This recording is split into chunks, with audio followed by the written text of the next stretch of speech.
So what I'm hoping is in 40 minutes, there is something, there is a little nugget, there's one thing that you can take away. If there's not, you can get in touch if I haven't touched any of the things you came here for. Let's start where every good talk today should start. Sound?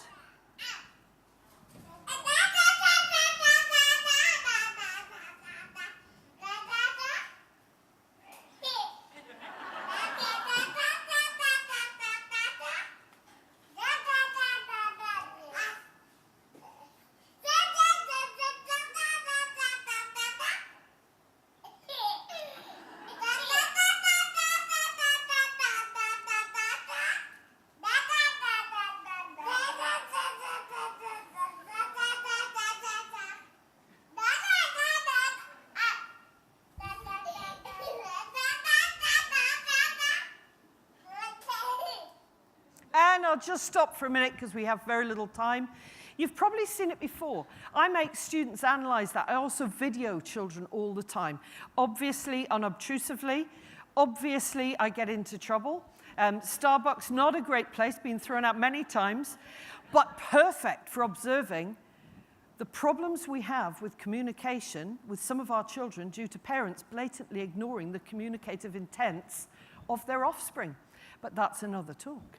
So here we have communication all on its own, in its purest form. It's between two children, we have no words. And yet everything that we have to teach some students is there. Turn-taking, modeling, reciprocating, the actual physicality of touching, which doesn't happen there. There's a beautiful bit to their language which involves lifting the leg up at right angles and dangling the knee, almost like a yoga position. And that has meaning to them, means nought to me, but I can kind of work out how it works if you actually analyze the conversation. And the most important thing for me in that video is that it is fun. Communication is fun. That's what makes us human. It's about having fun.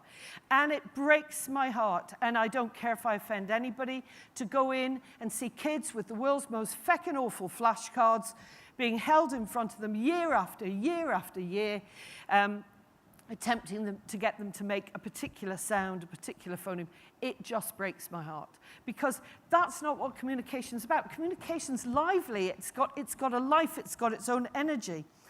And some people we know find that their communication patterns are different. Do you understand the difference between right and wrong? No, I don't, but I would like to know more in the future. What don't you understand? I understand right, but I do not understand wrong.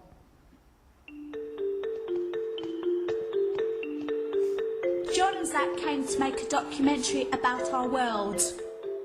We all have something called autism, and they want to know what it's like. What are you looking at? What are you looking at? You might think we're strange. You might not like us. Sometimes we get angry. Your obsessions seem to turn into worries. Or your worries seem to turn into obsessions. We're born like this and we'll always be different. We want to live in the real world, not the autistic world, but it's hard. And we could do a history of autism. Autism's always been here. It's always been part of our society. And again, much longer clip. You've got access to any of the stuff, bar one video. There's one video I can't share. Everything else is... what did Kevin say? We have to cite it? I've nicked it all from Google and the internet. So you can have it, basically. Yeah, and I can save you the searching, really, which is quite kind. Autism's been there. It's always been there. It's been there. We've given it different terms. We didn't have different names. Do you know what's happened in the last few years? Video is what's happened, and social sharing. And several of the examples I'm going to give you, finally, I'm not autistic, and I will never be, and I can only attempt to venture into that world. But finally, now, I have young adults who I've taught from being little, who now have enough